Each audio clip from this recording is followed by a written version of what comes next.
Oi, meu nome é Nilson Lucas e recentemente eu concluí a leitura do incrível, fantástico, perfeito Duna, de Frank Herbert. Esse livro aqui foi publicado pela primeira vez em 1965 e é um clássico da ficção científica, né? Esse calhamaço aqui de quase 700 páginas marcou a história, marcou várias coisas aqui depois desse lançamento. E esse livro aqui, além de ser publicado há bastante tempo, ele é uma história repleta de politicagem, de fantasia também e de religião. Se eu for para dar uma dica aqui logo de cara para vocês não se assustem com esse livro. Sério, não se assustem com o tamanho e com os temas que eles são abordados. Juro, juro, juro por tudo. E usando como exemplo, tinha de tudo para que essa experiência aqui fosse horrível, fosse torturante pra mim, porque, primeiro, eu não leio nada de ficção científica, é muito raro eu ler livro de ficção científica, e segundo, porque eu não consumo nada que tenha a ver com questão de política, e esse livro aqui é repleto disso, e então eu tinha uma expectativa muito baixa para que esse livro aqui fosse ruim, e eu me enganei, e que bom que eu me enganei, sério. Duna, ele entrega muitos personagens cativantes aqui, uma história que, meu Deus, você tem momentos aqui críticos que você não consegue nem respirar de tão aflito que você fica.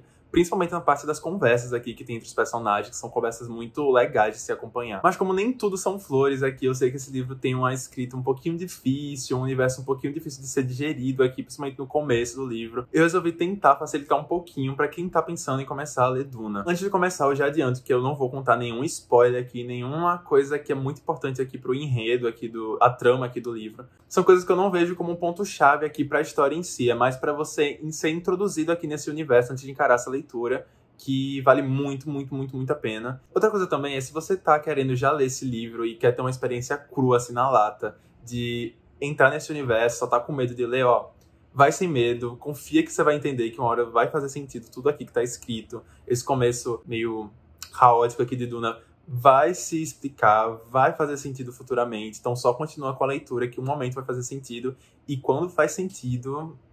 Enfim, dados alertas, vamos ao enredo base de Duna. Em Duna, a gente tá em um futuro muito, muito, muito distante e que a sociedade aqui ela é dividida de forma bem diferente do que a gente está acostumado. Por isso que é meio complicado aqui o comecinho dessa história, até porque o autor não se preocupa em explicar detalhadamente, assim, de ser bem didático na questão de como isso aqui tá funcionando. Logo de início a gente vê que a sociedade ela tá dividida em grandes casas, são vários grupos ali formados nessas casas, e a gente acompanha os Atreides, eles ganham do Imperador Padishah. O Imperador é como se fosse o líder ali, e as grandes casas são inferiores a ele, é um patamar abaixo a ele, assim, tentando explicar mais didaticamente. Os Atreides, eles ganham desse Imperador o planeta Arrakis, que é o Duna, né, que é um planeta desértico. E esse planeta, apesar de desértico, ele é muito rico, porque ele tem um recurso chamado especiaria, que é muito importante aqui para esse universo. Porque é a partir da especiaria que é realizado várias coisas, como, por exemplo, viagens espaciais, que precisam de especiaria. A gente começa a acompanhar essa história nessa preparação para essa viagem de um planeta para outro, e aí que a gente conhece os nossos personagens principais,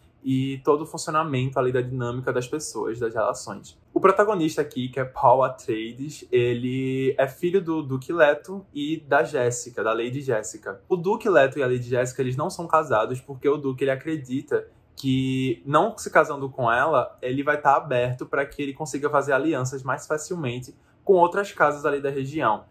Porque sempre vai ter a esperança de que o Duque vai poder se casar com alguém, sabe? E aqui a gente vê como o Paul, ele tem um treinamento muito punk, muito pesado assim, principalmente por conta da mãe dele. Não só por conta da mãe dele em si, mas também por conta do grupo que a mãe dele faz parte. E esse treinamento vai ter muita consequência, assim, pro futuro da história. Tanto consequências positivas quanto negativas. A trama vai gerar muito por conta dessa questão. Isso tudo vai acontecer porque a mãe dele faz parte de um grupo chamado Bene Gesserit. Eu não sei como se fala, não sei a pronúncia disso aqui. Eu li Bene Gesserit no livro, então...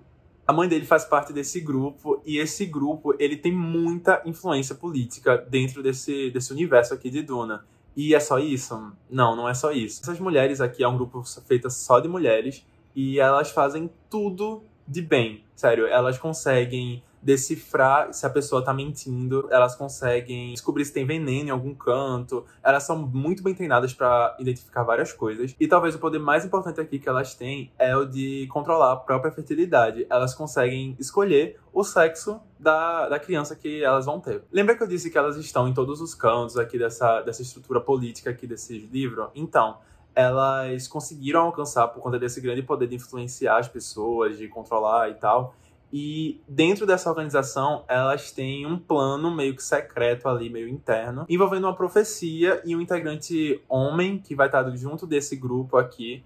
E a Jéssica, a Lady Jéssica, a mãe do Paul Atreides, ela vai acabar intervindo ali de alguma maneira nessa profecia, que vai trazer consequências futuras aqui também nesse livro. Então, apresentados esses dois personagens super importantes, o Paul e a Jéssica, a gente pode falar também sobre Hawat. Hawat, ele é um Mentat, e o que caralhos é um Mentat? Então, lembra que eu disse que a história se passa num futuro muito, muito, muito distante?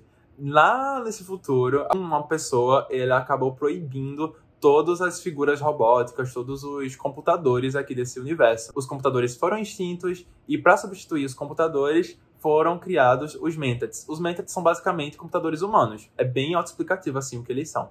Eles conseguem armazenar a memória muito bem, eles registram muitas coisas, conseguem falar depois, eles percebem muitas coisas também, eles trabalham detectando venenos aqui nesse universo, e eles sempre estão no cenário político, eles servem muito como conselheiro político aqui. E o Hawat, ele é o conselheiro ali da família dos Atreides, ele é muito importante para a história, e sabendo dessas coisas aqui que eu tô falando, já me ajudaria bastante nesse começo do livro, porque muito nomenclatura é apresentada pra gente, e a gente não entende, o livro não explica, e isso vai só você empurrando até você entender um pouco mais do contexto, sabe? Então acho que saber disso aqui já ajuda muito, assim, acho que 30% de entendimento, pelo menos, eu acho que dá pra conseguir só dessa explicação. Mas voltando um pouquinho do cenário que a gente tava tendo, que são eles viajando pra Arrax. Então, os Atreides, eles vão para o planeta Arrax porque eles ganharam do Imperador, o Imperador Padishah. Eles ganharam esse planeta, né?